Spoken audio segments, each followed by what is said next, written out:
Bonjour à tous, ici Pauline Agneau et vous êtes sur Le Gratin. Le Gratin, vous le savez, ce sont des vidéos où j'ai l'habitude d'interviewer des personnalités toutes plus exceptionnelles les unes que les autres. Des chercheurs, des businessmen, des scientifiques, des auteurs, pourquoi pas également des athlètes et dans ce cas précis, un amiral, figurez-vous, de la marine française. Mais avant de passer à l'épisode du jour, petit moment où je vous rappelle que si vous appréciez ces contenus, si jamais ils vous apportent quelque chose, eh bien le plus beau cadeau que vous puissiez me faire, c'est évidemment d'en parler autour de vous et puis aussi, pourquoi pas, de vous abonner. Je sais que c'est compliqué d'appuyer sur cette satanée clochette, mais quand même, ça me ferait sacrément plaisir. Donc n'hésitez pas à le faire, comme ça vous serez sûr de ne louper aucun épisode. Pour revenir à mon invité du jour, il s'agit de Loïc Finaz, amiral de la marine française, que vous pourrez néanmoins contacter directement sur LinkedIn si jamais vous souhaitez lui faire un petit coucou. Vous allez voir durant l'interview, il est absolument adorable et très sympa. Homme de la marine, Loïc Finaz est donc amiral, ancien directeur de la fameuse école de guerre, l'école qui forme les officiers des forces armées françaises. Rien de moins. À ses heures perdues, il est aussi écrivain, et pas seulement à ses heures perdues, je dois dire, puisqu'il a quand même écrit 7 ouvrages. D'ailleurs, je vous conseille vivement les 2 derniers, celui écrit en 2020 qui s'intitule La liberté du commandement, dont on parle assez en détail dans le livre, et puis pourquoi pas aussi celui à paraître en mai 2021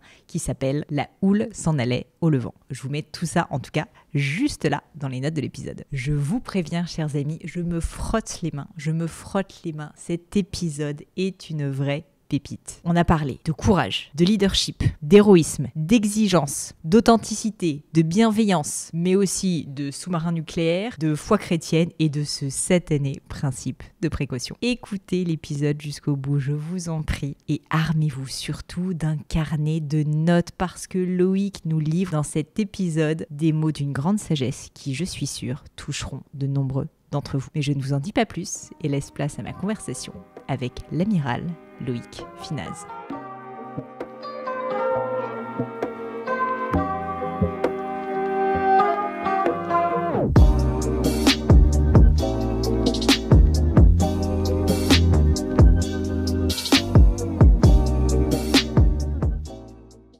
Bonjour Loïc, bienvenue sur Le Gratin. Pauline. Merci beaucoup de vous être joint à moi aujourd'hui. J'ai réfléchi à comment débuter cette interview et je vous propose de commencer par parler de courage. C'est une notion qui est chère à mon cœur en tant qu'entrepreneur et pour vous, je sais qu'elle est essentielle. Et alors, je suis tombée sur une phrase, vous allez me dire si vous l'avez bien dite, mais je l'ai trouvée vraiment intéressante, elle m'a beaucoup plu. Je vais la reformuler et je vous propose ensuite que vous me l'explicitiez, que vous me disiez qu'est-ce que vous avez voulu dire par là. Il me semble que vous avez dit, à l'école de guerre, ce qui se joue, c'est de préparer les officiers à favoriser la probabilité d'agir en héros. Les 3 vertus de l'héroïsme sont le don, le sens et le courage. Vous voyez, j'attaque fort, on commence directement dans le vif du sujet, mais je trouvais que c'était vraiment une phrase très inspirante et donc ça m'intéresserait d'avoir votre explication à ce sujet. Je suis obligé d'assumer parce que effectivement, j'ai prononcé cette phrase. C'est tout à votre honneur. J'ai même dû l'écrire. Je dirais simplement en préambule que je l'ai dit à propos de l'école de guerre à l'époque où j'étais le directeur de cette école. Donc c'est pour ça que voilà les circonstances. Je pense que c'est pas propre et ça ne concerne pas l'école de guerre. Ça concerne tout le monde, en Bien tout sûr. lieu et en toutes circonstances. Et effectivement, d'abord je crois profondément que ce qui définit les héros, on pourrait les définir autrement, il ne faut jamais enfermer des notions, surtout des notions aussi fortes et aussi belles dans une seule définition, mais je pense qu'on peut définir le héros, l'héroïne par le don, le sens et le courage, ou le don, l'engagement, le courage. Ça j'en suis convaincu. Ensuite, la question qui m'était posée à l'époque, où je dirigeais une école, où je dirigeais ceux qui avaient été sélectionnés pour être les patrons, les grands chefs des armées de demain, est-ce qu'on peut se préparer à ça ? C'est ça. On ne peut jamais être sûr d'être courageux à l'instant où il faut l'être. Et même quelqu'un qui a maintes fois dans sa vie fait preuve de courage ne peut pas être certain qu'il le sera systématiquement. À l'inverse, quelqu'un qui a plutôt eu tendance à démontrer qu'il n'était pas courageux pourra l'être un jour. Regardez ce très beau héros de La puissance et la gloire, ce très beau livre de Graham Greene, ce prêtre minable, ou plutôt cet homme minable, et qui finalement ensuite, par son sacerdoce, devient un prêtre remarquable et courageux. Donc même ceux qui ne le sont pas, la plupart du temps, peuvent l'être à un moment donné et inversement. Donc on ne peut pas savoir. En revanche, est-ce qu'on peut s'y préparer ? Oui, mais en comprenant bien qu'on ne peut pas se préparer à être certain d'être courageux au moment voulu, mais à favoriser la probabilité pour qu'on le soit. Ça, j'y crois profondément. Et c'est pour ça qu'il ne faut pas, tout en restant dans l'humilité face à ce mystère du courage qu'on a ou qu'on n'a pas, je crois qu'il faut se dire que si on s'y prépare par des tas de choses, dans le quotidien, par la culture, je suis convaincu que la culture, c'est pas seulement d'ailleurs ce qu'on apprend dans les livres, la culture c'est aussi ce que la vie nous apprend au quotidien. Il se trouve qu'il y a des gens qui, au quotidien, tout ce qu'ils font, c'est un apprentissage pour eux. Ils en tirent des leçons. Puis il y en a d'autres qui ont pu d'ailleurs aller dans les écoles et qui n'apprennent en fait pas grand-chose, malgré ce qu'on a déversé dans leur tête, et que parfois même ils ont retenu, mais bon, néanmoins ils n'apprennent pas grand-chose. Je crois que par cet apprentissage du quotidien, on peut se préparer à avoir plus de chances, en termes de probabilité, d'être courageux au moment où il faudra l'être ou pas. Et puis peut-être qu'on chutera, et puis peut-être qu'on se relèvera. Je crois que c'est ça la vie. Mais oui, on peut se préparer à favoriser la probabilité pour qu'on soit courageux. Et derrière l'héroïsme de manière plus générale, il y a bien cette notion de courage, mais il y a aussi celle du don et du sens. Je pense que le courage, s'il n'est pas lié au sens, n'est pas très intéressant. On peut même devenir idiot et contre-productif. Être courageux sans raison. Et puis, qu'il y ait ou non le don, là aussi, la notion du sens est fondamentale. Et je pense d'ailleurs que c'est ce qui manque aujourd'hui à notre société. La crise d'autorité dont on parle tant aujourd'hui dans la société, pour moi, c'est d'abord une crise du sens. C'est une crise du sens. Pour moi, quand le sens est là, il n'y a pas de problème d'autorité, jamais. Donc le héros, en réalité, a une mission, c'est ça? Il y a quelque chose de plus grand que lui qui fait qu'il agit avec courage? Je pense que ça passe par une certaine forme de transcendance. Alors, on peut mettre beaucoup de choses derrière le mot transcendance, mais il peut y avoir une transcendance dans le quotidien aussi. Et je pense qu'il n'y a pas de notion d'héroïsme s'il n'y a pas une transcendance. Je veux dire, les grands sportifs ne sont pas pour moi des héros. Ils sont très intéressants, ils sont admirables, je comprends qu'ils aient des fans, mais c'est pas des héros. Quelqu'un d'anodin peut devenir un héros parce qu'à un moment donné, dans une transcendance, qui sera celle de la circonstance et du jour, il sera au rendez-vous de ce don, de ce sens qui viendront en résonance avec son courage et qui fera qu'il posera un acte d'héroïsme. Je voulais vous parler de ça parce que le courage, en fait, comme vous le disiez très justement en préambule, c'est à la fois une notion qu'on a forcément en tête face à des actes de guerre, mais en réalité, même dans la vie quotidienne, par des petits actes, on peut faire preuve de courage. Et moi, je le vois beaucoup aussi à titre, on va dire, entrepreneurial. Parfois, prendre certaines décisions nécessite du courage parce qu'il y a un très fort risque et donc il y a une peur. Et donc, je voulais vous demander, et vous y avez partiellement répondu déjà, finalement, le courage, on n'est jamais sûr qu'il va être là, mais vous dites on peut le préparer. Et donc, ma question est assez simple pour les personnes qui nous écoutent, qui, eux, ne vont pas être face à une guerre, mais qui peuvent être face à des actes quand même de courage dans leur quotidien, parce qu'à un moment donné, il va falloir décider d'investir sur tel ou tel projet. J'ai beaucoup de personnes qui sont des managers qui écoutent, par exemple, Le Gratin, et je sais que vous êtes très sensible en plus au fait de lier le civil et le militaire. Et donc, je voulais vous demander, qu'est-ce que vous pourriez donner comme conseil à quelqu'un qui se connaît, qui sait que peut-être il peut avoir tendance à avoir peur et que parfois il a envie justement de se préparer pour avoir plus de courage pour plein de moments de la vie, même peut-être une demande en mariage, je ne sais pas. Bon. D'abord, vous avez raison, le courage est multiple et face à des circonstances, nous place face à des circonstances différentes. Il y a d'abord, alors c'est simplificateur, hein, mais parfois ça aide un peu de... C'est pas facile en fait d'être interrogé par une normalienne, parce que tout de suite, waouh. Non, mais c'est vraiment des notions qui m'intéressent. Mais non, mais vous avez raison, c'est fondamental. D'abord, pour simplifier, il y a parce que c'est plus complexe que ça, puis les choses se mêlent, mais on peut distinguer un courage physique et un courage intellectuel. Et c'est pas la même chose. Et certains qui ont pu faire preuve de courage physique, c'est le cas la plupart du temps des militaires. Peu d'entre eux n'ont pas ce courage, pour de tas de raisons, ce courage physique, mais aussi le courage intellectuel, il est différent.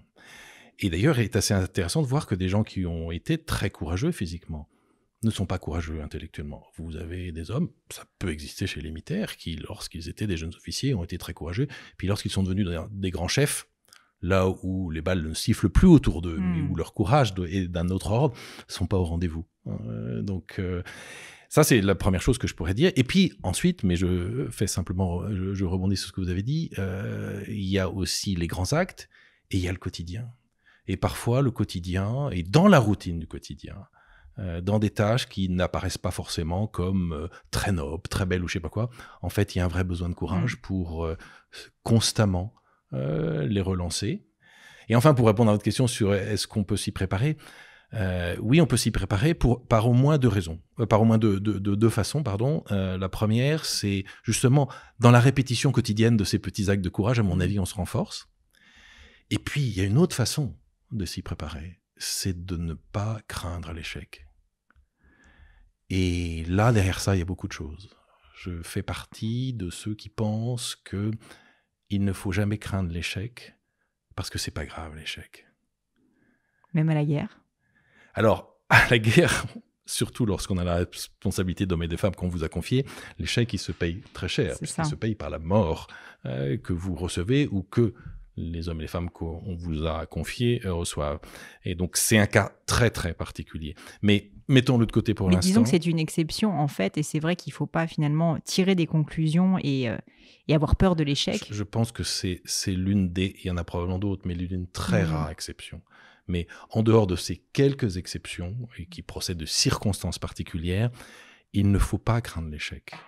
Et en particulier lorsqu'on a des responsabilités managériales ou des responsabilités de commandement, non seulement il ne faut pas craindre l'échec, mais il faut faire comprendre aux hommes et aux femmes qui nous sont confiés que comme chef, on ne craint pas et on n'attend pas d'eux le zéro faute, le zéro défaut et le zéro échec. Et il faut leur dire, écoutez, prenez, et en particulier, si on ne se place pas dans cette posture vis-à-vis de l'échec, on ne peut pas permettre l'initiative. Et un monde sans initiative est un monde mortifère. Et il faut dire à ceux qu'on vous a confiés, prenez des initiatives. Je suis convaincu que la plupart du temps, elles seront bonnes et ça marchera. Et les quelques fois où ça ne marchera pas, ne vous inquiétez pas. D'abord, moi, votre chef, je suis là pour corriger le tir. Et d'ailleurs, ensemble, on corrigera le tir, ça ne sera pas très grave. Et du coup, pour une boulette, il y aura eu 9 initiatives positives. Ouais. Et quand on se place dans cette posture, à mon avis, d'abord, on provoque les coups gagnants la plupart du temps. On évite les drames. On se renforce. On apprend petit à petit à être plus courageux. Et puis surtout, on s'aperçoit aussi qu'en fait, notre échec... là encore, en dehors de quelques cas très particuliers, notre échec va nous renforcer parce qu'il va nous apprendre plein de choses. On apprend souvent beaucoup plus dans l'échec que dans la victoire. C'est un lieu commun que de le dire. Donc, tout ça s'additionne pour vous aider à favoriser la probabilité que vous soyez un peu plus courageux. Mais cette approche de l'échec, cette relation à l'échec, vécue pas du tout comme un drame, mais comme une espèce de principe dynamique de la vie qui va vous faire rebondir, qui va permettre l'initiative, qui va vous faire progresser, bah ça vous prépare aussi à être un peu plus courageux le moment venu.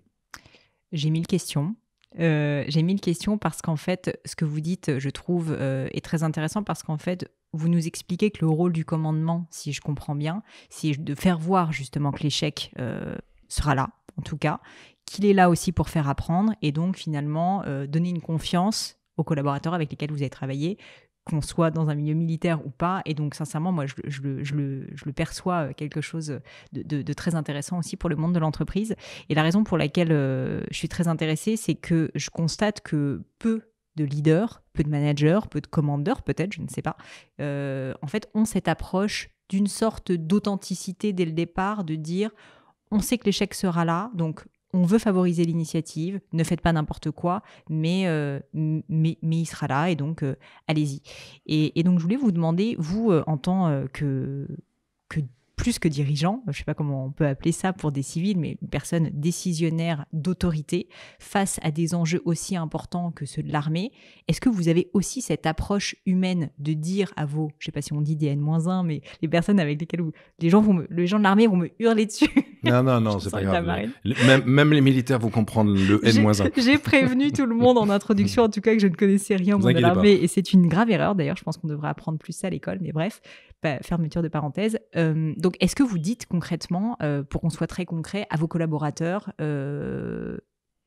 voilà, prends des initiatives, il y en aura qui vont être foireuses, mais vous allez certainement pas le dire comme ça parce que vous parlez mieux que moi, mais vas-y, c'est comme ça qu'on apprend et c'est comme ça qu'on va apprendre ensemble et je serai là pour t'aider quand ça arrivera.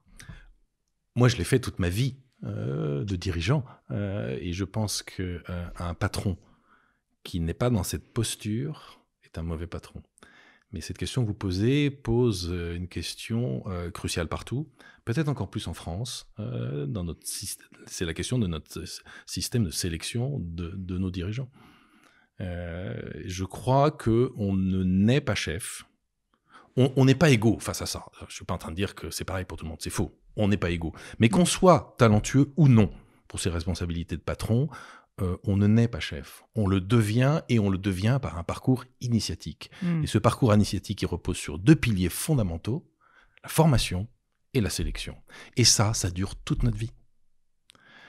Si on n'intègre pas ça dans nos systèmes qui ont besoin de patrons, si on ne respecte pas cette idée toute simple mais forte que on devient chef par un parcours initiatique, et ce parcours initiatique repose sur une formation et une sélection, ou une succession de formations et une succession de sélections, eh bien, il ne faut pas s'étonner qu'ensuite, on ait des dirigeants qui ne sont pas à la hauteur, et il ne faut pas s'étonner qu'on ait des dirigeants qui n'aient pas compris ce que vous évoquiez, parce qu'ils ne l'ont pas vécu.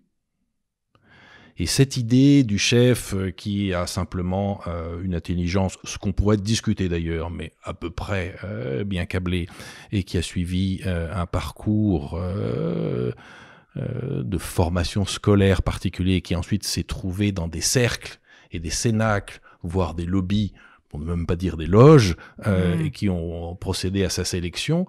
Mais c'est absolument dramatique. C'est pas comme ça qu'on devient chef. On devient chef parce qu'on a prouvé qu'on avait l'envie, c'est important.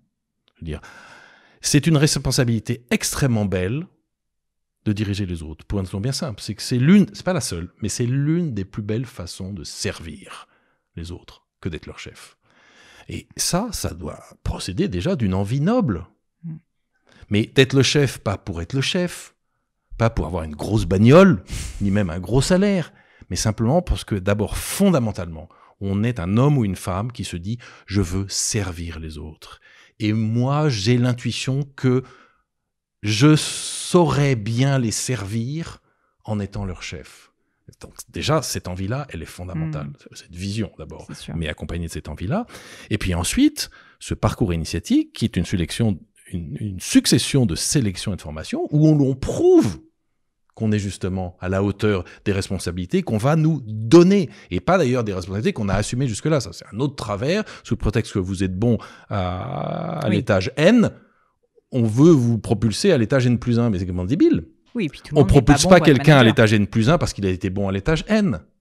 On propulse quelqu'un à l'étage N+1 parce qu'on se dit, en faisant une prospective sur ce qui est attendu à l'étage N+1, qui va y répondre. Alors, en règle générale, les gens qui sont bons à l'étage N+1, ils ont plutôt été bons à l'étage N. Mais c'est pas la condition, c'est une condition nécessaire, mais c'est surtout pas la condition suffisante. Et c'est toujours les conditions suffisantes qui sont les plus intéressantes. Mais ça, on l'oublie un peu. Est-ce que justement, c'est pas le principe même de l'armée? Et moi, c'est vraiment, encore une fois, un milieu que je connais assez mal, mais que je trouve passionnant parce que j'ai l'impression que je sais pas, d'une manière ou d'une autre, cette notion de développer des leaders a été théorisée, et mis en place, et que l'armée entière repose sur, marine ou armée de terre d'ailleurs, sur ce principe en fait d'élever des personnes par l'exemple, comme vous le disiez, et par le concret aussi d'être sur le terrain. Vous avez complètement raison. Est-ce qu'on le fait bien? C'est une autre question. Mais en tout cas, c'est un système qui est pensé, qui est voulu, et pour lequel on a une vraie volonté de mettre tout ça en place. Pour vous l'illustrer, et peut-être je vais vous résumer en quelques mots ce que c'est que l'école de guerre, parce qu'en fait, ça n'est qu'un exemple, mais c'est un exemple extrêmement emblématique de ce dont nous sommes en train de parler. Qu'est-ce que c'est l'école de guerre? L'école de guerre, d'abord, peut-être première métaphore pour la société civile, c'est comme si dans la société civile, on disait, dans la fonction publique, à tous les énarques, à 35 ans, vous repassez tous un concours, on prendra seulement 20%. Oui, à la gueule des énarques, si on leur disait vous passez un concours, on gardera que 20% d'entre vous. Ce qui veut dire que 80% ne passeront pas la marche. Et ceux qui seront sélectionnés, c'est eux qui formeront le vivier des grands chefs de demain. Bon, l'école de guerre, c'est ça, et c'est ce que les armées font depuis plus d'un siècle. Ensuite, se pose la question du coup, comment on les sélectionne à mi-carrière? Bon, d'abord, vous voyez bien que l'idée d'une sélection à mi-carrière, elle est extrêmement saine, pour plusieurs raisons. D'abord parce que ça rebat les cartes, ça prouve que le jeu n'est pas figé. C'est pas parce qu'on a réussi un concours à 20 ans qu'on a les capacités pour être un grand chef à 50, ou même à 40. Et puis deuxièmement... Ou qu'on a raté un concours à 20 ans et qu'on n'a pas les capacités. Évidemment, exactement. Bon, donc ça c'est le premier truc. Deuxièmement, c'est pas facile, mais la remise en cause, c'est c'est hyper salubre, la remise en cause. C'est absolument fondamental. Alors, ayant dit cela, il reste la question de quels sont les critères de sélection à mi-carrière. Moi, je suis rentré à l'école navale à 20 ans, parce que j'étais bon en maths, bien malgré moi d'ailleurs. C'est pour ça que je suis rentré finalement à l'école navale, parce que j'étais condamné à faire une école d'ingénieur. Finalement, j'ai découvert que j'avais aucune envie de faire une école d'ingénieur. J'adorais la mer, j'avais beaucoup navigué, donc j'ai choisi, ça c'était mon échappatoire. Mais je suis rentré à l'école navale parce que j'étais bon en maths. À mi-carrière, on a voulu, les armées m'ont rejugé pour savoir si je pouvais devenir l'un des futurs patrons d'armée. Et j'ai été jugé, alors j'ai parlé du concours de la marine, parce que c'est celui que je connais le mieux, l'amiral que je suis, c'est celui que je connais le mieux, mais la philosophie est la même pour l'armée de terre, l'armée de l'air et la gendarmerie. Sur quoi j'ai été jugé à mi-carrière quand on s'est posé la question de savoir si je faisais partie de ces 20% qu'il fallait mettre dans le vivier des futurs patrons. Sur 4 critères extrêmement simples, et que moi personnellement, auxquels personnellement j'adhère complètement. Premier critère, la marine pense que les grands chefs, ça doit savoir écrire. Écrire. Oui, ça doit savoir écrire. D'accord. La marine pense qu'un chef, ça doit savoir écrire parce que c'est important. Développer de pouvoir, une idée, exactement, l'exprimer. et l'exprimer, de la formuler par écrit. Et donc, c'est pour ça qu'il y a un écrit avec 2 épreuves de français, une synthèse de texte et une épreuve de culture générale, parce que on considère que les grands chefs, ça doit savoir écrire. Deuxième critère, on considère que les grands chefs, ça doit savoir parler. Parce que c'est par la parole que le commandement s'exprime. Et d'où une batterie d'oraux, pas un oral, une batterie d'oraux, il y en avait presque une dizaine quand moi j'ai passé le concours, qui au-delà, et ça sera mon 3e critère, de ce qu'on vous y demande, servent à vérifier que vous savez vous exprimer. Et là encore, pas dans un seul oral où on peut avoir de la chance ou pas de chance, non. Une batterie d'oraux, c'est pour ça. 3e critère, la marine cherche des garçons et des filles qui sont capables de prouver que dans les 15 premières années de leur carrière, ils se sont intéressés à tout. Quand je dis à tout, c'est par exemple un pilote de chasse, parce qu'on peut être pilote de chasse dans l'air naval, il s'est aussi intéressé à la guerre des mines, à la lutte anti-sous-marine, aux problèmes de logistique, aux problèmes de ressources humaines. Donc il s'est intéressé à tout. Il a tout compris et il a tout retenu. S'intéresser à tout, retenir et comprendre, ça me paraît assez intéressant pour des hommes et des femmes qu'on sélectionne pour être les grands patrons de demain. Et 4e critère, on veut des gens qui sont capables de prouver qu'ils ont une vision du monde, une vision des choses, parce que c'est fondamental pour un chef. D'où le grand jury, mais qui n'est pas le seul oral, mais qui sert à ça, le grand jury, pour vérifier qu'ils ont une vision. Et puis un autre oral, que en fait peu de gens ont compris à quoi il servait, il y a un oral d'histoire maritime. C'est pas du tout un truc à singe pour sélectionner des singes savants, pas du tout, parce que l'histoire maritime, ça permet de montrer qu'on a une vision, qu'on a compris ce qui s'était passé, qu'on a une vision du monde.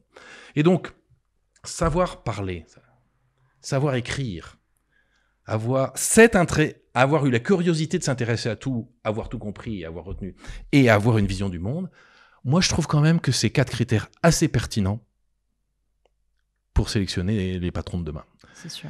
Et donc voilà un exemple, on peut en trouver d'autres, mais je pense que celui-là, il n'est pas breveté en plus, il n'est pas breveté, on peut le copier. Allez-y même. Ouais, il n'est pas breveté. Allez-y. On peut le pomper, ça coûtera rien à personne. Les armées ne demanderont pas de royalties sur l'histoire.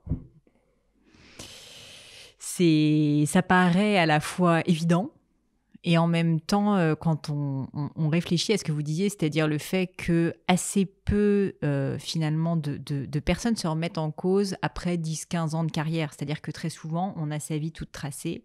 Là, au contraire, on a fait un choix qui est quand même très impliquant parce que, on va parler, d'ailleurs, ça peut être une belle transition de votre enfance, de comment vous êtes arrivé à rentrer dans le monde de la marine.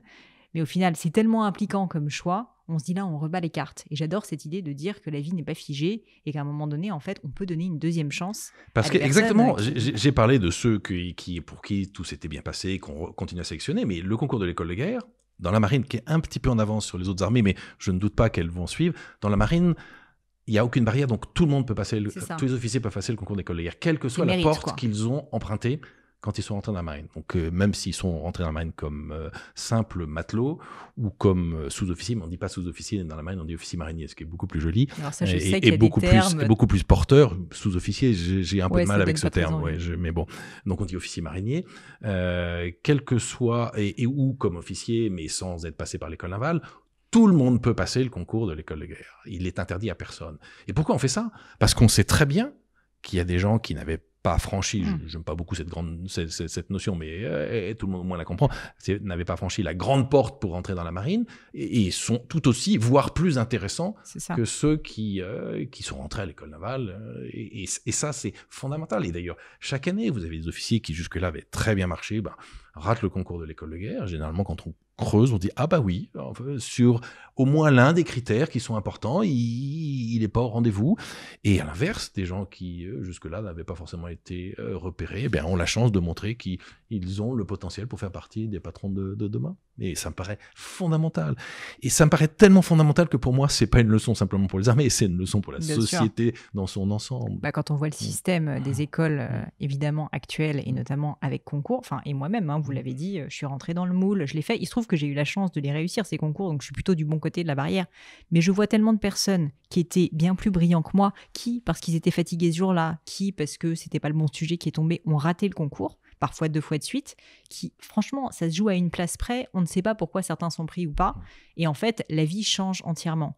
Et ça, je trouve que c'est d'une injustice totale. C'est un double problème, vous avez complètement... Le premier problème, c'est celui que vous venez de décrire, et le deuxième, c'est que parmi ceux qui ont réussi, d'ailleurs, vous en êtes un peu un exemple, parmi ceux qui ont réussi, en fait, beaucoup d'entre eux ont fait ça parce qu'ils avaient les capacités intellectuelles pour le faire, mais alors que c'était pas du tout ce qu'ils avaient profondément envie de faire. Et d'ailleurs, on en revient à la recherche de sens que vous disiez au début. C'est probablement pas là, dans cette voie-là, où ils réussiront pour beaucoup d'entre eux. Mais c'est pas là qu'ils rendront en fait le plus de service à cette société qui pourrait servir autrement. Complètement. Qui pourrait servir autrement. Loïc, on a énormément de choses à voir ensemble. Je veux comprendre qu'est-ce qui a fait qu'à un moment donné, vous vous êtes dit « je vais faire en tout cas une partie de ma carrière dans la marine ». Surtout que d'après ce que je comprends, vous n'aviez pas forcément de famille, c'est ça, qui était dans le secteur de la marine? Non, je n'ai pas d'antécédents. Non, mais parce qu'on peut se dire que ça peut venir de là aussi, c'est pas forcément quelque chose auquel on pense. Et donc j'aimerais comprendre, si on en revient à votre enfance, où vous êtes né, qu'est-ce que vous vouliez faire quand vous étiez petit et qu'est-ce qui s'est passé qui fait que vous avez commencé à vous intéresser à la marine et que vous avez donc entrepris de commencer votre carrière dans ce secteur? Je vais vous répondre en quelques mots, ça paraîtra peut-être simple, en fait ça ne l'a pas été.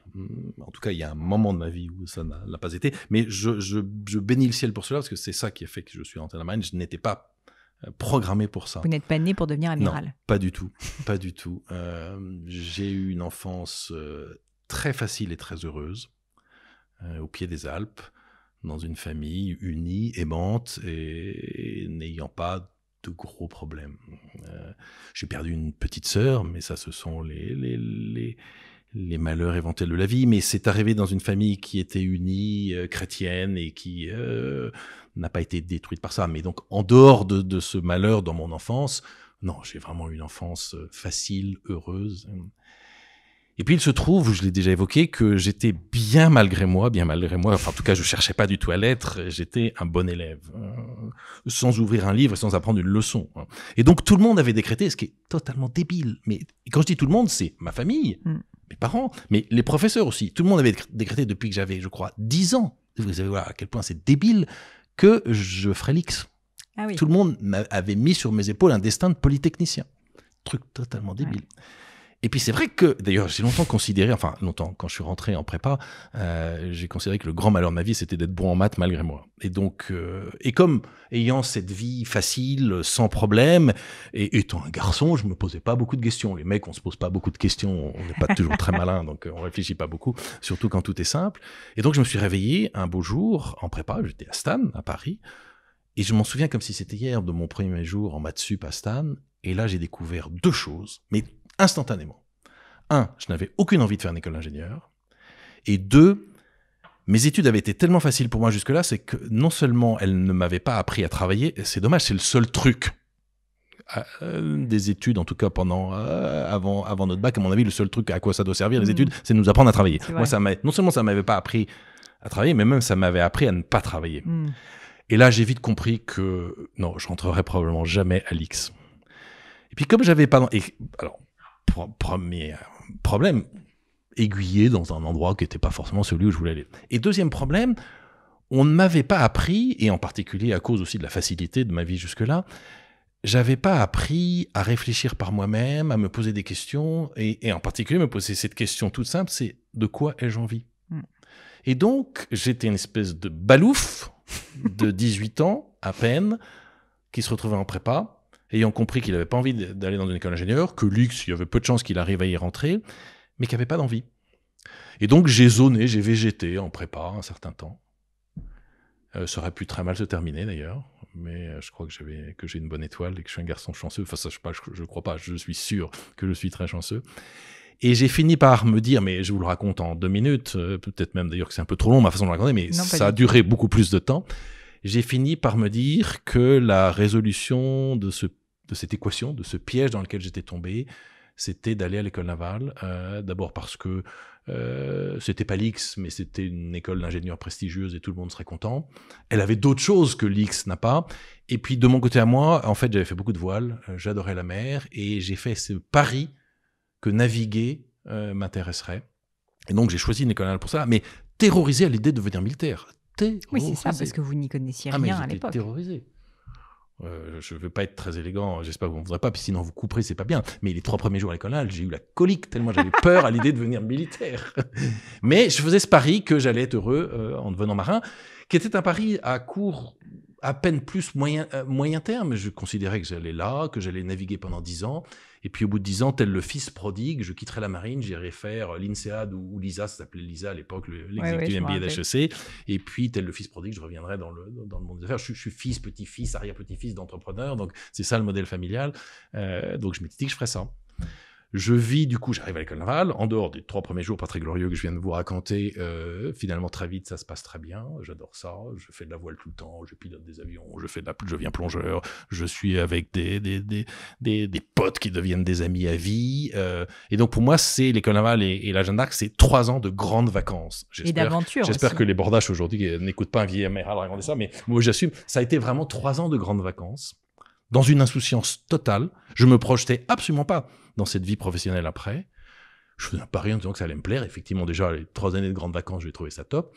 Et en fait, c'est en arrivant sur mon premier bateau après la Jeanne d'Arc que là, assez vite, je suis devenu un peu moins couillon. C'est aussi le moment où une femme est rentrée dans ma vie. Ça, je crois que ça aide un mec à devenir un peu moins couillon.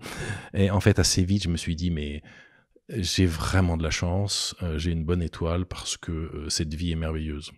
Ce métier d'officier de marine est un métier merveilleux. Mais même cette conscience qui du coup est arrivée sur mon premier bateau assez vite, même cette conscience forte ne m'a pas fait me projeter dans l'idée que je ferais toute ma carrière dans la marine. Pas du tout. J'étais toujours dans l'idée que j'y resterais pas très longtemps. Combien de temps, je savais pas, mais pas très longtemps. Et puis il se trouve qu'ensuite se sont enchaînés 37 ans de vie professionnelle géniale, que j'ai adorée. Et j'y suis resté, même si j'ai failli en partir, mais ça c'est une autre histoire, c'est que juste après justement l'école de guerre pour moi comme élève, on est venu me chercher, on m'a proposé une aventure, et c'était au moment où s'arrêtait... en fait, j'ai navigué les 17 premières années de ma carrière. Ça a été 17 années de cocaïne pure. D'ailleurs, je vais vous faire un aveu, j'ai jamais connu d'autres formes de cocaïne. Mais ça a été 17 années de ce que j'imagine de cocaïne pure, de bonheur professionnel. Puis je fais l'école de guerre, que j'ai eu la chance de faire aux États-Unis, donc ça a été absolument passionnant. Et à mon retour, après 17 ans de marine, j'ai mon premier poste à terre. Je connais pour la première fois dans ma vie le métro boulot dodo, ce que je n'avais jamais connu. Là, je vous garantis que l'atterrissage a été très dur. Ça, petit coup dans le coup, là, l'atterrissage a été très dur. Et il se trouve qu'à ce moment-là, on m'a proposé une aventure entrepreneuriale. J'ai beaucoup hésité. J'ai fini par décider de répondre à cette aventure, mais en fait, la marine ne m'a pas laissé partir. Ils ont bien fait. Je sais pas, mais ce qui est sûr que j'ai pas été malheureux. Et donc, je suis resté jusqu'au bout.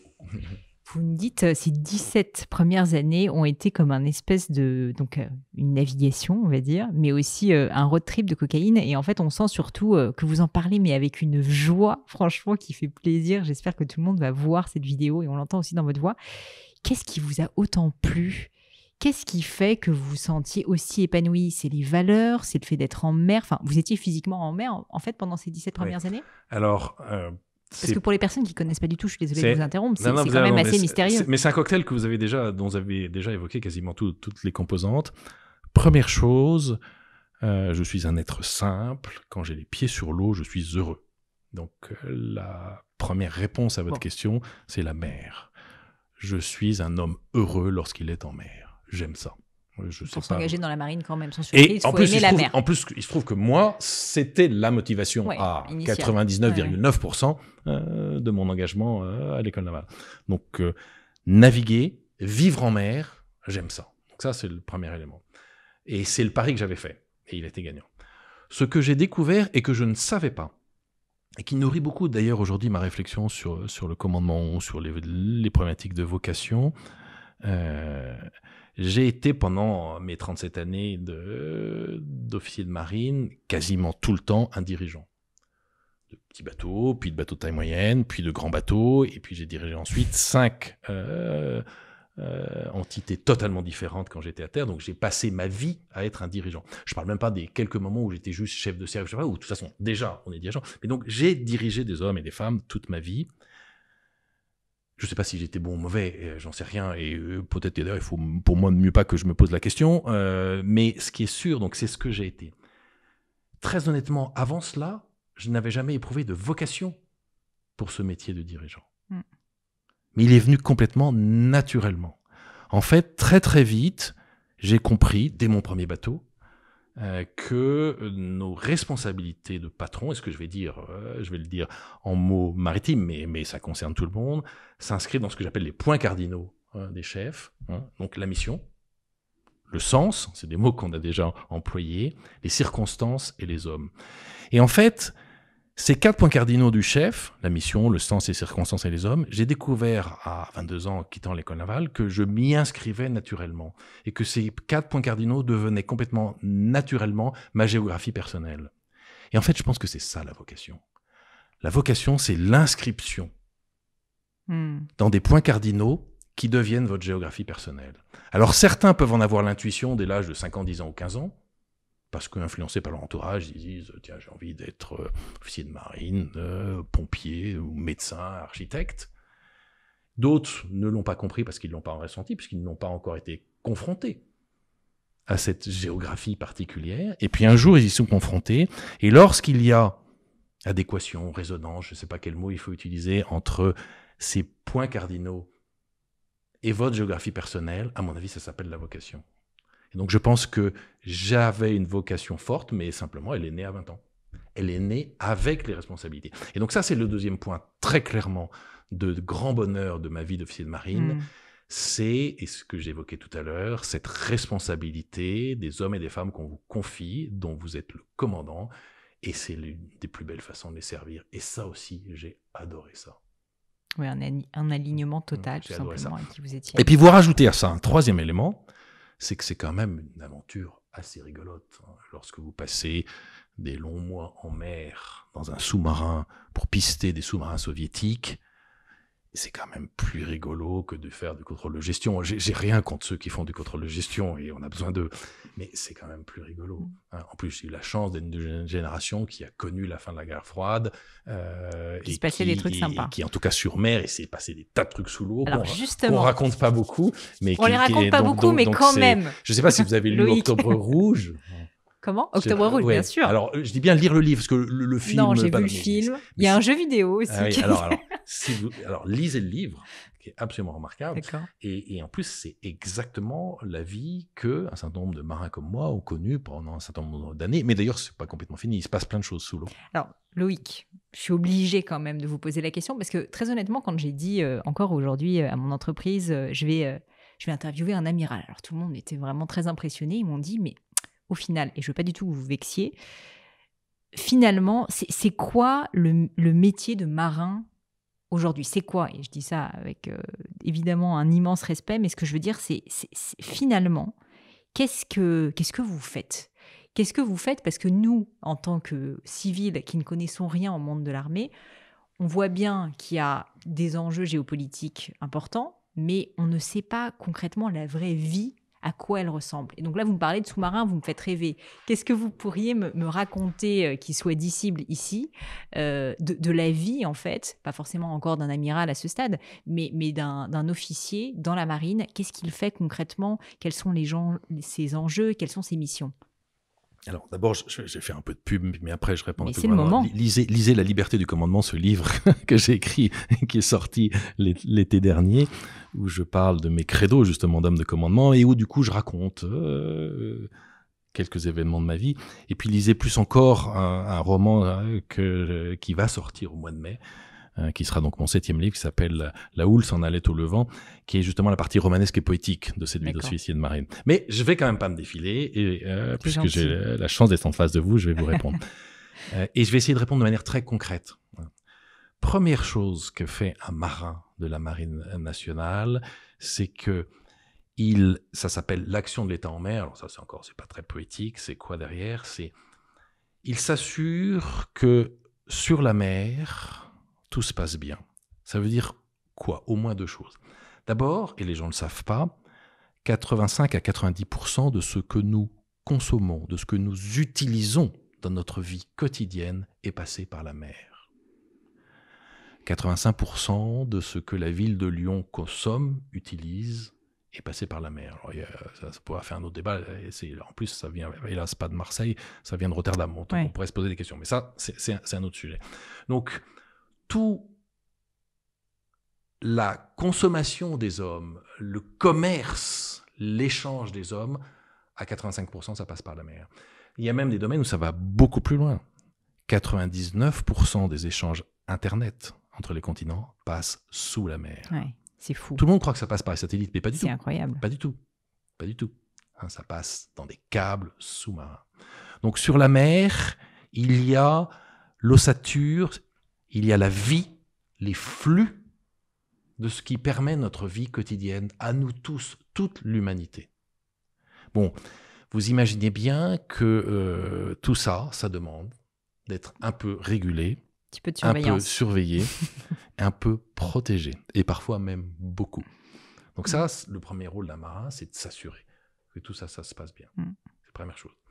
Deuxième chose, à partir du moment où il y a des hommes et des femmes qui sont sur mer, quelles que soient les raisons, pour le commerce, pour la pêche, pour les loisirs, eh bien, la mer est un lieu parfois très sympa, parfois un peu plus rude.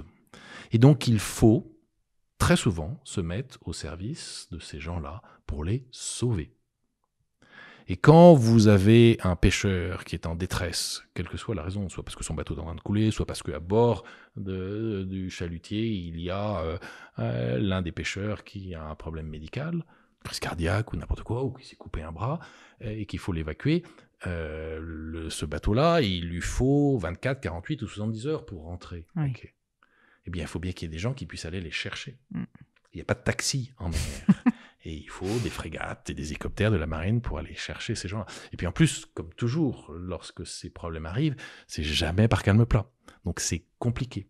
Et donc une marine nationale, ça sert aussi à ça. Et puis en mer, je vous ai dit qu'il y avait des échanges, du commerce, tout ça, mais il y a aussi des trafics de drogue, d'êtres humains, parfois. Moi, j'ai vécu une histoire, alors, presque pas directement, mais lorsque mon premier bateau était basé à Fort-de-France. Et donc j'ai navigué pendant 2 ans aux Antilles. Bon, il y a des destins plus durs quand on a 25 ans, mais je me souviens que d'arriver à Saint-Martin, port français, certes aux Antilles, mais port français, quelques semaines après que les autorités portuaires de Saint-Martin avaient été obligées d'ouvrir un conteneur dont il se dégageait une odeur pestilentielle. Et dans ce conteneur, il y avait des cadavres de pauvres filles, raflées je ne sais où pour une histoire de trafic de femmes, envoyées dans un conteneur pour un pays, bon, comme je ne sais pas lequel, je vais me taire, mais c'est pas un pays du Nord, et puis une mauvaise manip ou je ne sais quoi, on n'a jamais su, un risque dans l'histoire, les commanditaires se sont dit qu'il y en a, donc ils ont laissé ce conteneur sur le port de Saint-Martin, ces filles étaient enfermées, le conteneur était évidemment capitonné, donc personne ne pouvait les entendre hurler, et elles ont fini par mourir dans la chaleur de ce conteneur. Donc il se passe des trucs bizarres. Est-ce qu'on cautionne ou est-ce qu'on essaye de lutter contre ça ? Bon, je ne parle même pas de la pollution. Pendant des années, un pétrolier, il avait ses soutes en pleine mer, personne ne voyait, c'était pratique. Et ça coûtait pas cher. Bon, tout ça, il faut s'en occuper. Ça se fait pas tout seul. Et puis, il y a un dernier point, c'est qu'en mer, il y a des combats. D'intensité plus ou moins variable, mais il y a des combats. Il y a des combats dont on parle, il y a des combats dont on ne parle pas. Et ça demande d'être à la hauteur. Vous savez, en ce moment, alors je ne veux pas que tout le monde... Bah si, d'ailleurs, je veux que tout le monde s'inquiète, mais bon, je ne vais pas en tirer des mauvaises conclusions. La marine française, aujourd'hui, c'est la 4e marine du monde. La Chine... Déjà quelque chose qu'on ne sait pas. Quelque chose qu'on ne sait pas. La Chine... Alors, c'est pas en tonnage, il y en a qui sont plus grosses, mais si vous prenez l'ensemble des caractéristiques, la capacité d'être à une marine globale, à naviguer sur toutes les mers du monde et avoir l'ensemble des systèmes d'armes sur tout le spectre, c'est la 4e marine du monde. La Chine construit aujourd'hui une marine française tous les 4 ans. Alors, on peut penser que c'est pour faire des défilés navals. On peut penser que c'est pas seulement pour ça.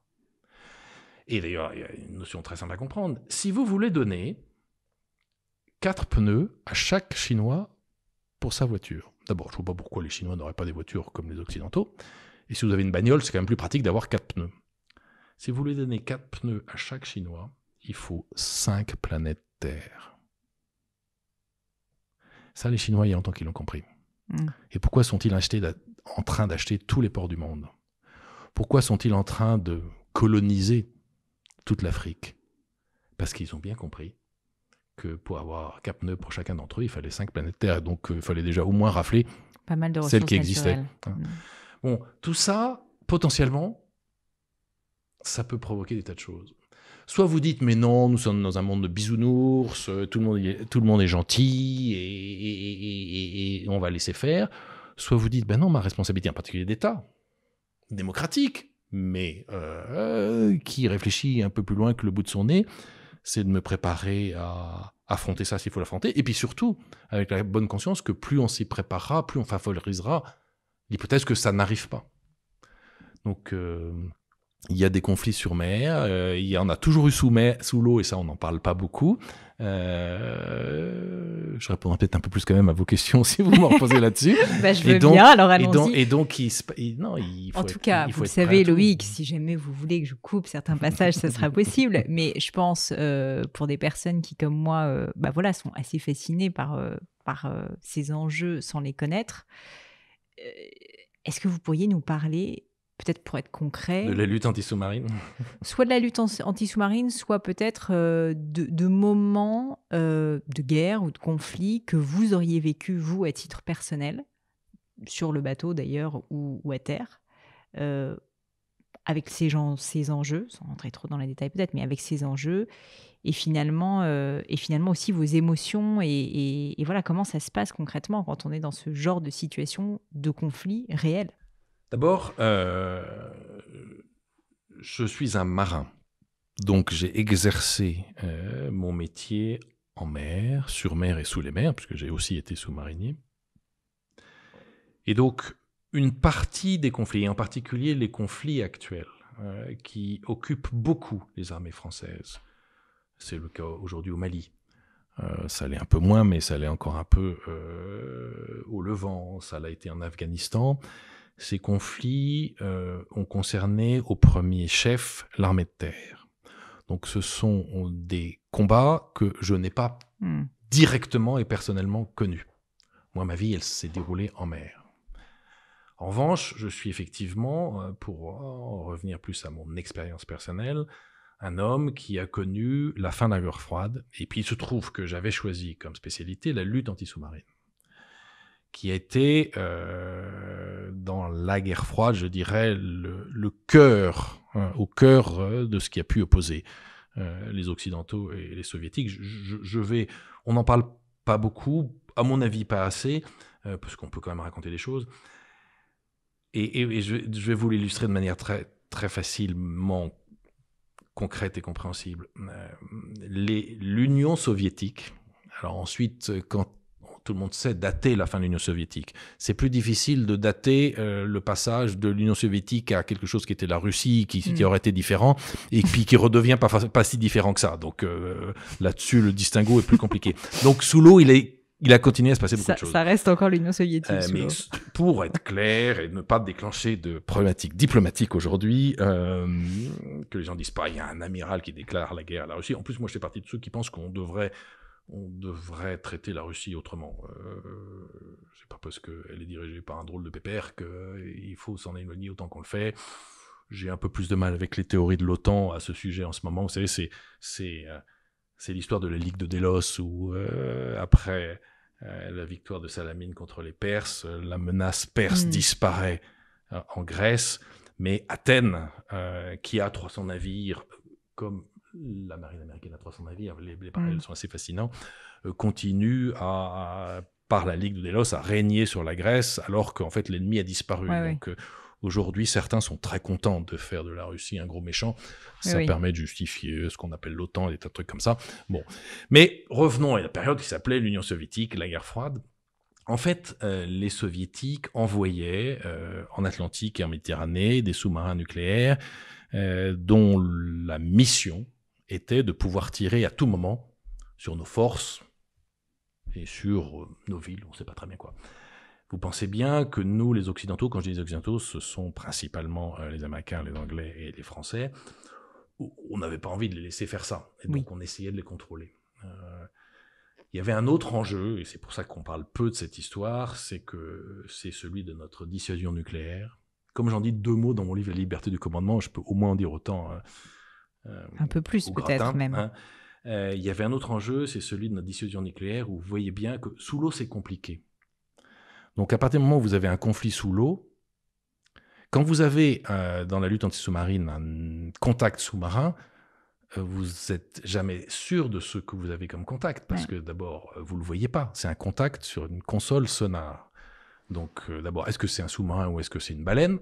Parce qu'une baleine peut donner un contact, très beau contact sonar. Alors, si ensuite vous avez des systèmes d'écoute et que vous entendez des hélices, vous dites, après, c'est pas une baleine, on a rarement vu une baleine avec des hélices sur un Tintin, donc, mais bon. Et puis ensuite, une fois que vous êtes sûr que c'est un sous-marin, c'est un sous-marin lequel quoi ? c'est ? Exactement. C'est le vôtre, c'est l'ennemi, il est soviétique, il est américain, il est français, il est anglais. Bon. Et donc, en cas de conflit, comment on protège nos SNLE à nous, qui sont le cœur du système de défense de la France ? Est-ce qu'on se retrouve avec des ailiers qui disent « nous, tout contact, on dégomme » ? Ou est-ce qu'ils nous disent « non mais ok, on vous laisse des coins où vous êtes régaliens. Du coup, vous pourrez y mettre vos sous-marins et nous, on vous laissera faire. » Sauf qu'on vous laisse garder une partie du jardin que si on a confiance en vous et qu'on est sûr que vous êtes capable de la garder. C'est ça. Bon, voilà tout l'enjeu de cette lutte anti-sous-marine des années 80-90. Et vous avez déjà été face à des sous-marins non identifiés ? J'ai été face, soit dans ma vie de sous-marinier, soit dans ma vie de surfacier, chasseur de sous-marins, très souvent en face de sous-marins, dont mon métier était de savoir si c'était tes copains ou pas, celui avec qui je travaillais ou celui contre qui je travaillais. Mais face à un contact sous-marin, on n'est jamais sûr à 100%. C'est ça. D'une partie d'échec intéressante. Alors ensuite, lorsque vous avez repéré la signature d'un sous-marin, et c'est comme une photo du sous-marin, donc vous augmentez votre taux de certitude sur le sujet, mais un sous-marin sous l'eau, tant que vous ne l'avez pas vu, on n'est jamais sûr. Et d'ailleurs, il y a, là aussi, je pense que ce n'est pas trahir des secrets tactiques, mais vous avez des classifications quand vous avez un contact, il est... POSUB, 1, 2, 3, 4, PROP-SUB, CERT-SUB. CERT-SUB, c'est pas compliqué, c'est donc la classification la plus forte, donc c'est CERT-SUB, sous-marin certain. On ne peut pas classifier CERT-SUB tant qu'on l'a pas vu. Fascinant, fascinant. C'est en tout cas un métier très intéressant. Et la vie à bord d'un sous-marin, vous l'avez vécu, je crois que c'est des sessions de quelque chose comme 18 mois ? Non, quand même pas 9 mois. 18 mois, ça me paraît quand même interminable. Nos sous-marins font des patrouilles, nos sous-marins nucléaires, mais nous n'avons que des sous-marins nucléaires en France, dans la marine française, de deux ordres. Parce que quand on dit sous-marin nucléaire, ça fait référence à la propulsion du bateau. Et on a des sous-marins nucléaires d'attaque. C'est ce que j'ai connu moi, je n'ai navigué que sur sous-marins nucléaires d'attaque. Et puis on a les sous-marins nucléaires lanceurs d'engins, les SNLE que j'évoquais tout à l'heure, qui sont donc ces très gros sous-marins qui patrouillent sous l'eau pour délivrer sur ordre du président de la République les bombes nucléaires françaises et qu'on utilise, ça s'appelle la dissuasion, pour dire à tout ennemi, ne nous attaquez pas, parce que si vous nous attaquez, ça vous coûtera trop cher, on répliquera avec notre dissuasion nucléaire. C'est un système que certains critiquent. C'est quand même un système qui a apporté la paix à l'Europe depuis bientôt 80 ans. Ouais. Et ce qui n'est jamais arrivé dans l'histoire de l'Occident. Moi, j'étais sous-marin nucléaire d'attaque, et comme son nom l'indique, il est fait pour attaquer les autres sous-marins, attaquer les bâtiments de surface, mettre des commandos à terre, récupérer, enfin faire plein de trucs. Allez voir Le Chant du Loup. Mais je l'ai même vu plusieurs fois. Est-ce que c'est un film qui est véridique dans Alors, son oui et non. approche ? Oui et non. Le scénario. Alors, ce que je veux dire, ce n'est pas une critique du scénario. Le scénario, c'est un scénario de film. Oui, c'est un bon scénario de film. N'essayez pas de projeter le scénario du film sur la réalité. Là, il y a des écarts. Mais d'ailleurs, heureusement, je peux vous dire que les sous-mariniers qui étaient avec l'équipe de tournage, avec Antonin Baudry, leur plus grande trouille, c'était que les procédures décrites dans le film se rapprochent des procédures réelles. Donc le scénario, c'est un très bon scénario de film. Mais c'est un scénario de film. En revanche, tout ce qui décrit la vie à bord, le fonctionnement à bord, les rapports entre les hommes à bord, en particulier, alors, il se trouve que moi j'ai été commandant de ce bateau, et j'ai eu des oreilles d'or qui travaillaient avec moi. Et ce rapport que vous avez entre le pacha et l'oreille d'or, mais c'est exactement ça. C'est tellement bien fait que, alors, le SNLE, le gros sous-marin, je savais très bien que ça n'avait pas été tourné à bord d'un SNLE, parce que c'est pas pensable. Le SNA, le sous-marin nucléaire d'attaque, j'ai passé 2 ans de ma vie dans un SNA. Il a fallu que je demande à un capitaine de vaisseau sous-marinier qui avait suivi le tournage du film, je lui dis, mais pour le SNA, ça a été tourné en studio ou dans un vrai sous-marin ? En fait, ça a été tourné tellement en il studio. était bien fait. Mais ça, j'arrivais pas à savoir si c'était studio ou sous-marin. Donc, tout ce qui est la vie à bord, et plus que ça, parce que c'est ça le plus intéressant, les échanges entre les hommes, et en particulier entre le commandant et l'oreille d'or, mais c'est exactement ça. Antonin Baudry, il est fascinant, il a tout compris, et il le rend extrêmement bien. Ah oui, c'est exactement ça. Bon, un film à voir, messieurs, dames. Moi-même, je l'ai adoré, et je dois dire que franchement, ça fait plaisir, parce que dans le cinéma français, des films d'action aussi bien faits, c'est quand même pas commun. Non, c'est magnifique. Mais alors, pas de panique sur le scénario nucléaire. C'est ça. Ça, c'est du cinéma. Ça, au moins, mais ça n'arrivera d'ailleurs, pas. c'est très bien. Hein. Mais le reste, non, c'est exactement ça. Loïc, je voulais parler quand même, faire un lien avec le monde de l'entreprise et le monde militaire. Je sais que c'est un sujet, on en a parlé rapidement, qui vous tient à cœur, et vous-même, vous n'arrêtez pas de faire des parallèles en fait dans ce que vous dites, et je vous remercie d'ailleurs, même si peut-être que j'ai beaucoup de militaires qui écoutent le podcast, j'espère. En quoi, justement, est-ce que vous voyez des parallèles ? Vous avez parlé un peu leadership, mais peut-être à d'autres niveaux, au niveau du management. En fait, j'ai l'impression que pour vous, c'est très naturel de faire ces liens.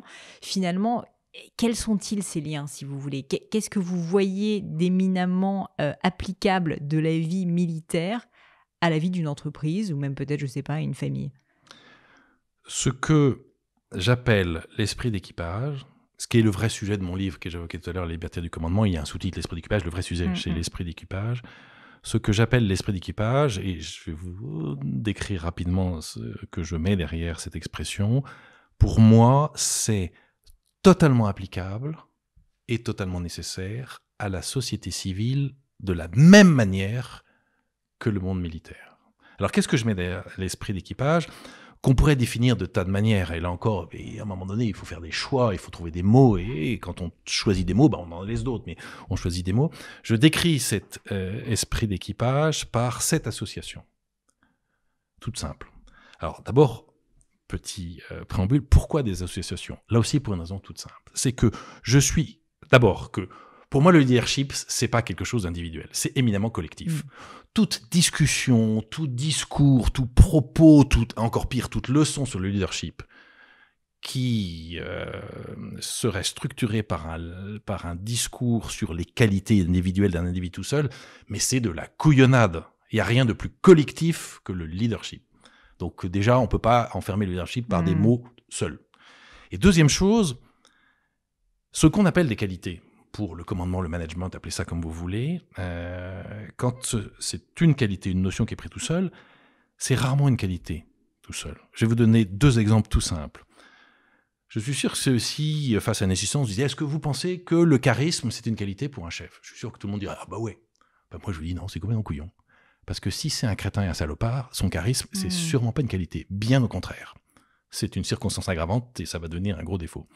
Si en revanche vous mettez en face de son charisme, son éthique, là vous commencez à avoir un couple, une association qui est intéressante, parce que charisme et éthique vont pouvoir rendre compte effectivement. Je vais prendre une autre association. Aujourd'hui, il y a une notion qui par ailleurs est très belle, mais qu'on utilise tout le temps dans notre monde pour justifier tout et n'importe quoi, c'est l'authenticité. L'authenticité aujourd'hui cautionne tout et n'importe quoi. Si en face de l'authenticité, vous mettez le mot lucidité, là vous avez une association qui est intéressante. Et donc je définis pour l'esprit d'équipage, dont je suis convaincu que c'est la source de performance et aussi d'harmonie, mais moi je pense que l'harmonie est une source de performance de tout système, de toute entreprise, de la société en général. Quelles sont-elles? C'est cette association qui, moi, me semble contribuer à cette performance. D'abord, autonomie et solidarité. Ce sont les premières vertus des marins, autonomie et solidarité. Et c'est absolument fondamental. Vous voyez combien, face à une société de plus en plus individualiste et assistée, ces deux notions d'autonomie et de solidarité peuvent avoir de la valeur. Ils peuvent paraître pourtant contradictoires en plus. Alors, qui ne sont pas contradictoires si on comprend que justement, elles doivent s'épauler l'une et l'autre. Et c'est parce qu'il y a la solidarité que l'autonomie ne devient pas indépendance. Et c'est parce qu'il y a l'autonomie que la solidarité n'est pas juste compassion vaine. Bien sûr. C'est absolument fondamental. En plus, derrière cette autonomie et cette solidarité, il y a des notions très importantes qu'on a déjà un peu évoquées pour le chef qui doit comprendre que c'est ce qu'il doit promouvoir, c'est justement la délégation et l'initiative. Donc, un une deuxième système notion. où le chef ne met pas en place des délégations est un système qui va vite être figé, qui n'aura pas la souplesse et la rapidité d'évolution. Et l'initiative qui est absolument fondamentale, mais on en a déjà parlé à propos de l'échec et du droit à l'erreur. Donc ça, c'est fondamental. C'est la première association. La deuxième association repose sur les mots de fonction et responsabilité. Et là aussi, c'est fondamental, et parce que c'est intéressant pour les entreprises, et ça l'est encore plus pour la société dans son ensemble. À bord des bateaux de la marine, nous avons tous des fonctions différentes qui procèdent, et là aussi ça rejoint ce qu'on a déjà pu évoquer tous les deux, qui procèdent les parcours que nous avons eus, les formations et les sélections dont nous sommes issus, dans un système qui a compris qu'il fallait mettre en place formation et sélection. Et donc, ces formations et ces sélections différentes nous donnent des fonctions différentes. Mais ça n'est pas parce que nous avons des fonctions différentes que nous ne portons pas la même responsabilité. Et je vais vous donner un exemple tout simple. Lorsque je commandais les bateaux que j'ai eu la chance de commander, et qu'on rentrait à quai, ma fonction de commandant pour l'accostage était de concevoir la manœuvre et de l'ordonner. Ma fonction à moi, c'est ça. Je conçois la manœuvre et je l'ordonne. Et j'ai à mes côtés un jeune homme ou une jeune femme, qui a généralement à peine 20 ans, qui est barreur. Sa fonction, c'est de barrer. C'est quoi la barre sur un bateau de guerre? En fait, pour des raisons ergonomiques, ça ressemble à une barre, mais c'est pipeau, c'est un interrupteur, droite-gauche. C'est jacouille pour ceux qui ont vu les éditeurs, dans les éditeurs, qui fait jour-nuit, jour-nuit. Donc, vous pensez ce que vous voulez de la fonction du commandant, avec ses beaux galons dorés sur ses manches, à la passerelle, sur les ailerons, le nez dans le vent, et puis toute l'équipe qui l'écoute religieusement, qui conçoit et ordonne, et puis de mon pauvre jacouille dans sa fosse de barreur qui fait droite-gauche. Donc les deux fonctions sont différentes. Mais le seul truc important à comprendre, c'est qu'à ce moment-là, ils ont tous les deux la même responsabilité, ils sont tous les deux aussi importants l'un que l'autre. Et ça, c'est fondamental. Tout système, toute entreprise, et plus encore toute société qui a compris que dans des fonctions différentes, nous portons la même responsabilité et nous sommes tous aussi importants, tout système qui a compris ça est un système performant et harmonieux. C'est fondamental. Je suis sidéré qu'on ne réfléchisse pas plus dans notre société sur ce lien entre fonction et responsabilité. Troisième association, hiérarchie et participation. Tout le monde croit connaître le système hiérarchique des armées. Alors, on n'est pas le seul système à avoir une organisation avec la hiérarchique. marine, honnêtement, vous avez quand même des mots un petit peu compliqués. Oui, mais tout le monde imagine qu'on a une organisation verticale extrêmement forte, ce qui est vrai. Sauf que, et je reviens à mes 4 points cardinaux, avec le troisième, circonstance, ce système, cette organisation verticale, sert seulement dans certaines circonstances, en particulier au combat. Parce qu'au combat, c'est le système le plus rapide. Quand vous avez un missile aux fesses, vous avez quelques secondes, parfois même quelques dixièmes de secondes pour réagir. C'est pas à ce moment-là qu'il faut réunir le COMEX et encore moins le comité d'entreprise pour leur dire bon, on fait quoi? On va à gauche ou on va à droite? Hein. Donc le système hiérarchique, il sert à ça. Gestion de crise. Hein. C'est là l'organisation verticale dans l'urgence du combat. Alors, c'est pas mon propos maintenant, mais quand même, je ne peux pas m'empêcher de l'évoquer. Il se trouve que ce système hiérarchique repose sur un système de délégation extrêmement développé que là aussi beaucoup de gens devraient étudier, hein, et qui est très très très intéressant. Mais bon, je vais restreindre mon discours. Il se trouve qu'on n'est pas tout le temps au combat, heureusement d'ailleurs. Et en plus, pour être efficace, un système hiérarchique doit reposer sur la confiance. Un système hiérarchique sans confiance n'est pas efficace, aussi bien défini soit-il. Mais aucun système hiérarchique n'a jamais créé la confiance. Elle doit se créer autrement. Et c'est là où j'arrive au mot que je mets en face de hiérarchie, qui est participation. Vous n'imaginez pas à quel point le commandant d'un bateau de guerre, dans son quotidien, pas au combat, il n'a plus le temps, mais dans son quotidien, il passe son temps à demander à son équipage leur avis sur tout. Aucun système, aucun syndicat n'a autant de commissions qu'un bâtiment de combat. On a des commissions sur tout. Et pourquoi on fait ça? Pour la première raison, qui n'est pas la plus importante, mais qui est déjà en soi serait autosuffisante, c'est que les marins comme moi considèrent que lorsqu'on a un problème à résoudre, si on est 10 pour le résoudre, on a plus de chances d'avoir des bonnes idées que si on est tout seul. Déjà, ça devrait être suffisant. Mais la vraie raison, je reviens à la confiance, c'est parce que c'est comme ça qu'on bâtit la confiance. C'est comme ça qu'on bâtit la confiance. Oui, vous la bâtissez dans la durée. On pour la pouvoir bâtit dans la l'utiliser. durée par ce système participatif, qui en plus nous permet d'avoir plus de bonnes idées que si on est tout seul. Ce qui fait qu'ensuite au combat, Elle est là, la quoi. confiance créée par cette organisation horizontale, où chacun sait qu'en plus il est aussi important que les autres, quelle que soit sa fonction, la confiance est là et c'est elle qui rend le système hiérarchique, qui n'a plus le temps d'échanger, qui doit aller extrêmement vite, efficace. C'est fondamental. Là aussi, un exemple tout simple. Je vais en 2006 ou 2007, à bord du La Touche-Tréville que je commande, qui est une grande frégate anti-sous-marine. Je vais en escale à Londres parce que pour le 11 novembre, l'ambassade veut donner un peu de lustre à la grande amitié franco-britannique. Peut-être que si on avait fait ça plus souvent, il n'y aurait pas eu le Brexit. Et donc, je remonte la Tamise avec mon bateau et je remonte ce jour-là, la Tamise, au poste de combat, avec une puissance de feu sur ce bateau de combat majeur et moderne que Nelson n'avait jamais eu, donc toujours rigolo pour un. Et donc je remonte la Tamise en 2006 au poste de combat, prêt à ouvrir le feu. Incroyable. Pour aller en escale à Londres. Qui sont les marins qui sont avec moi sur la Touche-Tréville? C'est des garçons et des filles qui ont 20 ans.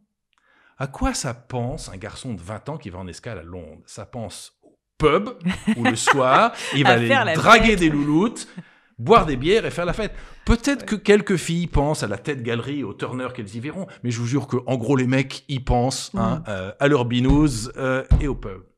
Et ils sont derrière une console missile, derrière une conduite de tir d'artillerie, derrière une mitrailleuse, prêts à ouvrir le feu pour tirer sur un Zodiac ou un voilier, ou si ça se trouve en plus sur le voilier, il y aura deux louloutes comme lors du départ de la marine anglaise pour aller au Malouine, avec, je ne sais pas si vous vous souvenez de toutes ces images, ou de ces filles qui montraient leurs seins, ou marins qui partaient, je ne sais pas quoi. Et puis, alors je ne parle même pas du dilemme du commandant qui se dit, est-ce que derrière les deux loulous qui sont en train de nous montrer leur loge, il n'y a pas deux affreux barbus qui ont bourré le bateau de TNT pour faire... Bon, ça c'est mon problème de commandant. Mais vous croyez que ces garçons et ces filles de 20 ans qui pensent au pub où ils vont aller faire la fête, ils vont ouvrir le feu parce que simplement un système hiérarchique leur demande d'ouvrir le feu, alors qu'ils vont en escale à Londres en 2006? Non, pas du tout. Ils ouvriront le feu, je vous rassure, ce jour-là. Alors pourquoi on faisait ça? C'est parce que c'était juste après les attentats dans le métro de Londres, et les autorités britanniques nous avaient dit état de menace terroriste maximale. Et donc ça a une conséquence pour nous. Moi, je ne remonte pas la Tamise pour me faire canarder et pour que mon bateau, qui coûte très très cher, se fasse couler par des terroristes. Ouais. Mais vous croyez que mes loulous, ils vont ouvrir le feu parce qu'un système énergétique... Alors, non, n'importe quoi. Ils ouvrent le feu parce que l'homme en qui leur donne l'ordre d'ouvrir le feu, ils ont confiance en lui. Ça, c'est fondamental. Ils ont confiance en l'homme, quoi. Ils ont confiance en l'homme. Et dans les armées, on obéit, pas parce qu'on a reçu un ordre, on obéit parce qu'on a confiance dans celui qui nous le donne. C'est fondamental. Et heureusement, c'est la bonne façon de fonctionner. C'est la bonne façon de fonctionner. C'est celle qui est la plus performante, la plus efficace. par ailleurs la plus saine et la plus sûr. éthique. Ensuite, exigence et bienveillance, c'est fondamental. Un chef qui n'est pas exigeant, il ne construira rien et il n'obtiendra rien du tout. Mais s'il n'est pas bienveillant, il n'obtiendra rien dans la durée et il détruira tout. Donc exigence et bienveillance, c'est absolument fondamental. Et on ne peut pas souhaiter l'une sans l'autre. Et les deux sont nécessaires. Ensuite, Je suis énergie désolée, et culture. Je vous en prie. je vous interromps un tout petit peu parce qu'en fait, un autre mot qui est assez galvaudé, c'est le mot de bienveillance actuellement. Et du coup, j'aime beaucoup cette idée de les associer parce qu'en fait, trop de bienveillance n'est pas bénéfique pour la personne, en réalité. Vous avez complètement raison. Je reviens à cette nécessité des associations. L'exigence toute seule n'obtiendra rien dans la durée parce qu'elle a un parterre. Très vite, elle détruira plus qu'elle ne construira. Et la bienveillance toute seule en soi n'a aucun sens. Et d'ailleurs, c'est bien, je vais prendre un exemple tout simple, c'est bien parce que les parents que nous sommes sont bienveillants vis-à-vis de leurs enfants qu'on est en même temps exigeants. Notre exigence est fille de notre bienveillance. Et puis, heureusement, ensuite, elle est corsetée aussi par notre bienveillance. C'est absolument fondamental. C'est fondamental. Et d'ailleurs, souvent, les gens disent, ce qui est important pour un chef, c'est d'être exemplaire. Là aussi, pour moi, c'est plus que couillon. C'est dangereux. Pour les nazis, les SS étaient exemplaires. En revanche, si on considère que notre exemplarité est le fruit de notre exigence et de notre bienveillance, exigence d'abord vis-à-vis de nous-mêmes, un chef, il doit être exigeant vis-à-vis de lui-même s'il veut espérer avoir la bienveillance de ses collaborateurs. Donc, l'exemplarité, oui, c'est intéressant, oui, c'est important, mais simplement comme fruit de l'exigence et de la bienveillance. Pas comme totem, et on le projette comme totem aujourd'hui, mais tout le monde dit ça. Ah oui, un chef, ça doit être exemplaire. Bah, moi, je vous dis, ça ne veut rien dire, ça peut être très couillon. Quand l'exemplarité vous est donnée par justement cette bonne et intelligente association d'exigence et bienveillance, oui, à ce moment-là, elle est intéressante. Ensuite, énergie et culture, pour moi, c'est fondamental. D'abord parce que, et ce genre de propos réducteur est idiot, mais si, c'est pour se faire comprendre, si un chef devait être plus qu'une seule chose, c'est une énergie. Parce que c'est ça qui ensuite va être communiqué à ceux avec qui il est, c'est cette énergie fondamentale. Et puis sur le champ de bataille, c'est pas toujours le plus beau, le plus grand ou celui qui a le plus joli joujou qui gagne. Ce qui est sûr, c'est que le plus tenace. C'est toujours le plus tenace. Donc l'énergie, c'est absolument fondamental. Alors pourquoi la culture en face de l'énergie ? Pour deux raisons. D'abord parce que la culture, c'est déjà en soi une source d'énergie. Parce que sans culture, il n'y a pas de vision. Sans vision, il n'y a pas de prospective. Sans prospective, on n'appareille pas. Donc sans culture, il n'y a pas fondamentalement d'énergie non plus. Et puis la deuxième raison, c'est que la culture, c'est ce qui nous permet de rester au vent des dangers, nous faire comprendre qu'il y a des lignes qu'il faut pas franchir. C'est absolument fondamental. C'est permet de canaliser. Garde-fou, c'est aussi ce que les marins appellent parfois, c'est un très joli mot qui s'appelle la ligne de foi. La ligne de foi, c'est l'axe de progression d'un bateau. Et vous voyez combien en plus cette expression est riche de plein de sens. Toujours le sens qui revient. La culture, c'est notre ligne de foi, celle qui permet de rester. Je pense même, alors là, je sors un peu de la problématique managériale, mais pour bien me faire comprendre, parce que c'est une question difficile, en tout cas plus difficile que les intellectuels ne le disent souvent, dans la difficile question de la torture, pour moi, c'est pas notre éthique qui nous apporte la réponse, c'est la culture. Expliquez-moi en quoi votre éthique, lorsque vous avez dans les pattes un terroriste qui a posé une bombe, vous savez qu'elle va exploser dans les 2 heures, qu'elle va tuer des hommes, des femmes, des enfants, des innocents. Expliquez-moi comment votre éthique vous permet de trancher entre son éventuelle souffrance et la souffrance certaine des gens qui... Moi, mon éthique, je suis désolé, elle ne me permet pas de trancher, et peut-être même qu'elle va me faire trancher du mauvais côté. Ma culture me fait savoir que lui griller les pieds, c'est pas une bonne idée. Donc pour moi, la culture, c'est fondamental, à la fois comme source d'énergie et comme ligne de foi, c'est fondamental.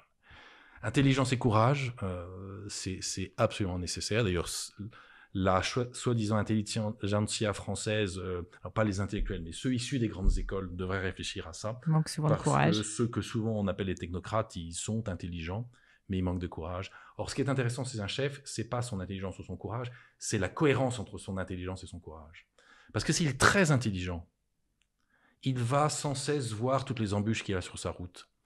Et s'il n'est pas courageux, sa claire conscience de tous ces problèmes, toutes ces embûches, fait qu'il n'osera jamais, il ne pourra pas choisir, il ne pourra pas décider. Or, très souvent, la vie d'un chef d'entreprise, c'est pas le choix de la meilleure solution, c'est le choix de la moins mauvaise. Mais quand vous n'êtes pas capable de faire ce choix, de poser ce choix, vous pouvez pas être un bon chef. Et à l'inverse, vous aimez le principe de précaution. Je vais pas vous demander votre avis sur ce sujet. Je hais le principe de précaution. C'est d'une débilité profonde. C'est de l'anti-leadership, tout simplement. C'est une débilité profonde et notre pays le paye très, très, très cher. Je suis bien d'accord avec vous. Et puis, pour terminer, le courage, si le chef est très courageux mais complètement idiot, ça sera vite la catastrophe aussi. Donc, c'est très, très important. Cette harmonie entre l'intelligence et le courage d'un chef, c'est absolument fondamental. Et puis, ma 7e association, c'est la parole et le temps. Parce qu'on en a déjà parlé quand j'évoquais tout à l'heure l'école de guerre. La parole, c'est fondamental. C'est par la parole que le chef... D'ailleurs, on oublie trop souvent ce merveilleux début de l'évangile de Jean. Au début était le Verbe. C'est d'ailleurs d'une puissance absolument inouïe. C'est par la parole que le chef explicite sa vision, inscrit son action. Et tout ça s'inscrit dans le temps, parce qu'il n'y a que la virtualité qui échappe à l'écoulement du temps. Ça s'inscrit dans le temps et avec la prise en compte, si possible, à la fois de l'instant et de la durée. C'est fondamental. Donc voilà les 7 associations. Eh bien, ces 7 associations, je vais faire 2 commentaires. Elles sont tout aussi valables pour la société civile et le monde des entreprises et tout système que dans les armées. Et deuxième chose, on n'a pas encore parlé, mais si vous m'aviez posé une question sur le leadership des femmes, je vous répondais d'abord, je considère, et pourtant Dieu sait... J'estime qu'il n'y a pas de différence entre le leadership des hommes et des femmes. Mais alors justement, vous allez voir comment... D'abord, je considère que le leadership, et Dieu sait que moi je crois que le monde est sexué et genré, je ne crois pas qu'un, mais je pense que pour le coup, c'est l'une des rares notions qui n'est pas genrée, c'est le leadership. Néanmoins, et là je ne vais pas parler de genre, mais je vais parler de performance. Si, comme je le crois, mais cette association définissent bien un leadership performant, vertueux, efficace, reprenez chacune de ces associations, projetez-les sur les garçons et sur les filles, et vous verrez qu'il n'y en a aucune, absolument aucune, où les filles ont des handicaps, bien au contraire. Prenons juste la première, autonomie et solidarité. Tous ceux qui ont des enfants, qui ont des garçons et des filles, verront comment, la plupart du temps, c'est des vérités statistiques, en termes d'autonomie et de solidarité, les filles sont quand même assez vite bien meilleures que les garçons. Donc, autant je ne crois pas que le leadership soit genré, mais pas du tout. Mais néanmoins, lorsqu'on prend les clés d'un leadership performant... Oui, je pense que les femmes ont une bonne carte à jouer. Ouais, sans aucun doute. Il n'y a pas une seule de ces 7 associations où elles auraient un handicap. Et quand je dis ça, c'est pour être gentil avec les mecs que je raconte ça comme ça. Loïc, je vous remercie. C'était passionnant. On est d'accord qu'on retrouve tout ça dans votre... Alors, au moment où le podcast va sortir, comme vous savez, les personnes qui l'écoutent, parfois l'écoutent avec un petit peu de délai, ça sera peut-être plus votre dernier livre, puisqu'il y en a un autre qui sort. J'ai un bouquin qui sort au mois de mai, mais effectivement, ce qu'on a évoqué tous les deux est abordé dans ce livre qui s'appelle La liberté du commandement. La liberté du commandement, que je mettrai évidemment dans les notes, ainsi que tous vos autres ouvrages qui sont pourtant nombreux.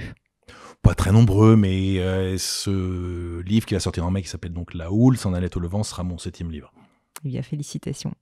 Loïc, pour terminer, j'aime bien poser des questions un petit peu personnelles. Parce que c'était pas personnel ce qu'on a évoqué jusqu'à maintenant. Si, mais là, vous verrez, ça l'est encore plus. Un peu philosophique, vous allez voir aussi. La première question que je voulais vous poser, c'est qu'on a parlé beaucoup de tout ce que vous avez fait. Vous avez parlé dès le début d'échec, en m'expliquant que c'était un principe fondamental du leadership, et je vous rejoins complètement.